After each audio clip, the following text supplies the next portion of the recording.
പ്രിയപ്പെട്ട പ്രേക്ഷകരെ, ഈ തട്ടിപ്പാപ്പുകൾ എങ്ങനെ തിരിച്ചറിയുമെന്നൊരു ചോദ്യം കൂടി വളരെ പ്രസക്തമാണ്. കാര്യം പലപ്പോഴും പ്ലേ സ്റ്റോറുകളിൽ ഈ ആപ്പുകൾ ഡൗൺലോഡ് ചെയ്ത് ആളുകൾ ഉപയോഗിക്കുമ്പോൾ അവ നിയമവിധേയമാണെന്നാണ് കരുതുന്നത്. നിയമവിധേയമല്ലാത്ത തട്ടിപ്പാപ്പുകളെ എങ്ങനെ തിരിച്ചറിയാൻ കഴിയും എന്ന ചോദ്യമുണ്ട്. അതിനുള്ള ചില ഉത്തരങ്ങളും സൂചനകളുമുണ്ട്. ആപ്പ് ഡൗൺലോഡ് ചെയ്യുമ്പോൾ തന്നെ സ്വകാര്യ വിവരങ്ങൾ, ഫോൺ ഗാലറിയിലെ ഫോട്ടോകൾ, ഫോൺ നമ്പറുകൾ എന്നിവ ആക്സസ് ചെയ്യാൻ പെർമിഷൻ ചോദിച്ചിട്ടുണ്ടെങ്കിൽ ആ ആപ്പ് നിയമവിധേയമായ ഒരു ആപ്പേ അല്ല. നിങ്ങളുടെ ഫോൺ ഗാലറിയിലെ ഫോട്ടോയും ഫോൺ നമ്പറുകളും ആക്സസ് ചെയ്യാനുള്ള പെർമിഷൻ ആപ്പ് ഇൻസ്റ്റാൾ ചെയ്യുന്ന സമയത്ത് നിങ്ങളോട് ചോദിക്കുന്നുണ്ടെങ്കിൽ അത് നിയമവിധേയമായ ഒരു ലോൺ ആപ്പ് അല്ല. തിരിച്ചടവ് കാലാവധി 1-1.5 ആഴ്ച മാത്രമാണെങ്കിലും ആ ആപ്പ് അത്ര നിയമവിധേയമാകണമെന്നില്ല. മറ്റു ലോണുകൾ ചോദിക്കുന്നത് പോലെ തിരിച്ചറിയൽ രേഖകളൊന്നും ചോദിക്കുന്നില്ല. അങ്ങനെ വന്നാലും അത് ഒരു പ്രധാനപ്പെട്ട കാര്യമാണ്. അത് ഒരു നിയമവിധേയമായ ആപ്പാകാനുള്ള സാധ്യതയില്ല. പ്ലേ സ്റ്റോറിൽ നിന്ന് ഡൗൺലോഡ് ചെയ്യാവുന്ന ആപ്പിന് രാജ്യത്തെവിടെയും ഫിസിക്കൽ അഡ്രസ് ഇല്ലേ എന്നുള്ളതാണ് ഒരു പ്രധാനപ്പെട്ട ചോദ്യം. അങ്ങനെ ഫിസിക്കൽ അഡ്രസ് ഇല്ലെങ്കിൽ അത് നിയമവിധേയമായ ഒരു ലോൺ ആപ്പ് ആവാനുള്ള സാധ്യതയില്ല. ആപ്പ് വഴി കടമെടുക്കാവുന്ന പരിധി തീരെ ചെറുതാണോ എന്നുള്ളതാണ് ചോദ്യം. 4,000, 5,000, 10,000 തുടങ്ങി പരമാവധി 20,000 രൂപ മാത്രമേ പണം കടം തരുകയുള്ളൂ എങ്കിലും ആ ആപ്പ് നിയമവിധേയമാകാനുള്ള സാധ്യതയില്ല.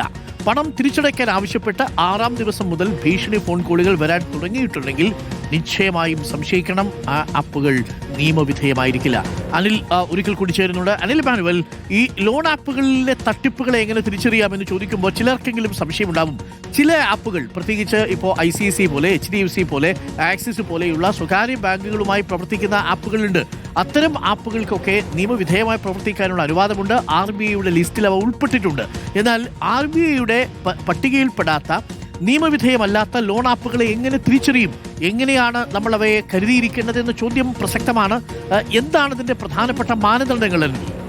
അരുൺ, ഇതാണ് ഏറ്റവും പ്രധാനപ്പെട്ട, ഈ ദുരിതത്തിൽ പെടുന്ന മലയാളികൾ അറിഞ്ഞിരിക്കേണ്ട ഏറ്റവും പ്രധാനപ്പെട്ട കാര്യമാണ് നമ്മളിപ്പോൾ ഈ പറയുന്നത്. അതായത് ഇതിൽ ഏറ്റവും പ്രത്യക്ഷത്തിൽ തന്നെ റിസർവ് ബാങ്കിന്റെ വെബ്സൈറ്റിൽ ഈ NBFC ലൈസൻസ് ഉള്ള സ്ഥാപനങ്ങളുടെ പേരുകളുണ്ട്. പക്ഷേ അതേസമയം തന്നെ നമ്മളിപ്പോൾ പറഞ്ഞതുപോലെ സ്വകാര്യ വിവരങ്ങൾ ചോദിക്കുന്ന ഒരു ആപ്പ് ഡൗൺലോഡ് ചെയ്യുമ്പോൾ സ്വകാര്യ വിവരങ്ങൾ, നിങ്ങളുടെ ഗാലറിയിലെ ഫോട്ടോകൾ, ഫോണിലെ കോൺടാക്ട് നമ്പറുകൾ, ഇത്തരം വിവരങ്ങൾ ചോദിക്കുന്നെങ്കിൽ അത് തട്ടിപ്പാണ് എന്ന് തന്നെ ആദ്യം തന്നെ തിരിച്ചറിയുകയാണ് ആവശ്യം. കാരണം അവിടെ മുതലാണ് ഈ ചതി തുടങ്ങുന്നത്. ഈ ഫോട്ടോകളും ഈ രേഖകളും എടുത്തു വെച്ചുകൊണ്ടാണ് പിന്നീട് ബ്ലാക്ക്മെയിൽ ചെയ്യാനായി ഇവർ മോർഫ് ചെയ്തും മറ്റും ഉപയോഗിക്കുന്നത്. ഓർക്കണം, എത്ര നീചമായ പരിപാടിയാണ് ഈ ചെയ്യുന്നത്. ഒരു മൊബൈൽ ആപ്ലിക്കേഷൻ തുറന്നു വെച്ചുകൊണ്ട് ഈ ചെയ്യുന്നത്. അപ്പോൾ അങ്ങനെ ഒരു നടപടിയിലേക്ക് പോകുന്നു. ഇത് നമുക്കറിയാമല്ലോ, നമ്മൾ ഏത് ആപ്ലിക്കേഷൻ ഡൗൺലോഡ് ചെയ്യുമ്പോൾ പെർമിഷൻ ചോദിക്കും. അപ്പോൾ നമ്മുടെ ഗാലറി ഫോട്ടോസിന് പെർമിഷൻ കൊടുക്കാതിരിക്കുക, അത് ചോദിക്കുന്നുണ്ടെങ്കിൽ അല്ലെങ്കിൽ ഫോൺ ബുക്ക് ചോദിക്കുന്നുണ്ടെങ്കിൽ തട്ടിപ്പാണ് എന്ന് തന്നെ നമുക്ക് ഉറപ്പിക്കാം.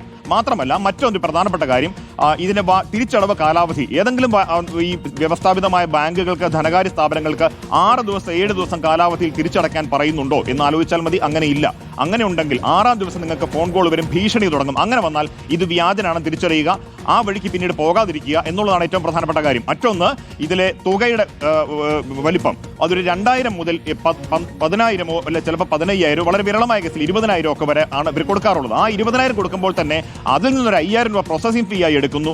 വെറും 4,000 രൂപ വായ്പ കൊടുക്കുന്നവരുടെ 1,500 പ്രോസസിംഗ് ഫീസായിട്ട് എടുക്കുന്നു. അപ്പോൾ ഇങ്ങനെയൊന്നും ഒരു നിയമപരമായി ഒരു ആപ്പുകളും പ്രവർത്തിക്കുന്നില്ല എന്നുള്ളത് മനസ്സിലാക്കുക എന്നുള്ളതാണ് ഏറ്റവും പ്രധാനപ്പെട്ട കാര്യം. നമ്മൾ നേരത്തെ പറഞ്ഞതുപോലെ ഒരു ലിസ്റ്റ്, നമ്മളൊരു പട്ടിക തയ്യാറാക്കി നമ്മൾ ഇത്തരം കാര്യങ്ങൾ തിരിച്ചറിയാൻ വേണ്ടി ആളുകൾക്ക് ഒരു ഉപകരിക്കാവുന്ന തരത്തിലാണ് നമ്മൾ ഈ കൊടുത്തിരിക്കുന്നത്. ആ മുൻകരുതലുകൾ സൂക്ഷിക്കുക എന്നുള്ളത് തന്നെയാണ് ഈ ഘട്ടത്തിൽ നമുക്ക് പറയാവുന്നത്.